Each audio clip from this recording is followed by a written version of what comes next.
చిత్తూరు జిల్లాలో మామిడి రైతుల ధర్నా తీవ్ర ఉద్రిక్తతలను రాజేసింది. గంగాధర నెల్లూరులో మామిడి రైతులకు మద్దతుగా ధర్నా చేస్తున్న వైసీపీ నేతలు భూమన కరుణాకర్ రెడ్డి, మాజీ డిప్యూటీ సీఎం నారాయణస్వామి, చెవిరెడ్డి మోహిత్ రెడ్డిలను పోలీసులు అరెస్ట్ చేశారు. బలవంతంగా వ్యాన్ లెక్కించి స్టేషన్కు తరలించారు.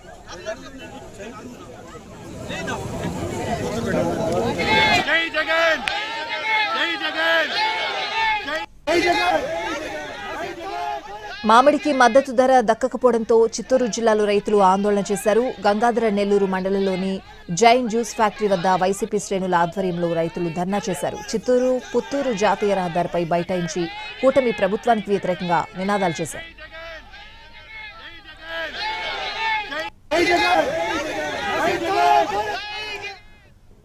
సీఎం చంద్రబాబు సొంత జిల్లాలోనే 60,000 మంది మామిడి రైతులు సంక్షోభంలో మునిగిపోయారని భూమన కరుణాకర్ రెడ్డి ఆగ్రహం వ్యక్తం చేశారు. కర్ణాటకలో కేజీ మామిడికి 17 రూపాయలు ఇస్తూ ఉంటే ఏపీలో కేవలం 4 రూపాయలు ముష్టివేస్తారా అని నిలదీశారు. కేంద్రంతో మాట్లాడలేని కూటమి ప్రభుత్వం రైతుల జీవితాలతో ఆటలాడుతోందని విమర్శించారు. కనీసం అంటే 15 లక్షల టన్నుల మామిడి ఈ 4 జిల్లాల ఉత్పత్తి అవుతున్నది. మన ఉమ్మడి జిల్లాలోనే దాదాపు 8 లక్షల టన్నుల ఒక తోతాపురి మాత్రమే ఉత్పత్తి అయ్యేటువంటి పరిస్థితి. చంద్రబాబు గారి ప్రభుత్వం వచ్చిన ఈ 2 సంవత్సరాలలో రైతులు తాము పండించినటువంటి మామిడి పంటకు సరి అయినటువంటి ధర లేకపోవటంతో వాళ్ళంతా కూడా తీవ్ర ఆవేదనకు వేదనకు గురవుతున్నారు.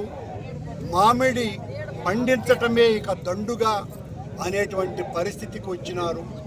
గత సంవత్సరం రైతుల వేదనను చూసి మా నాయకుడు జగన్మోహన్ రెడ్డి గారి ఆధ్వర్యంలో పలమనేరులో పెద్ద ఎత్తున ఆందోళనలు చేసిన తరువాత ప్రభుత్వం కొద్దిగా కదిలి రవింత విదిలించింది. ఈ సంవత్సరం అది లేదు, 2 రూపాయలకే ఫ్యాక్టరీలు కొంటాము అనేటువంటి పరిస్థితి.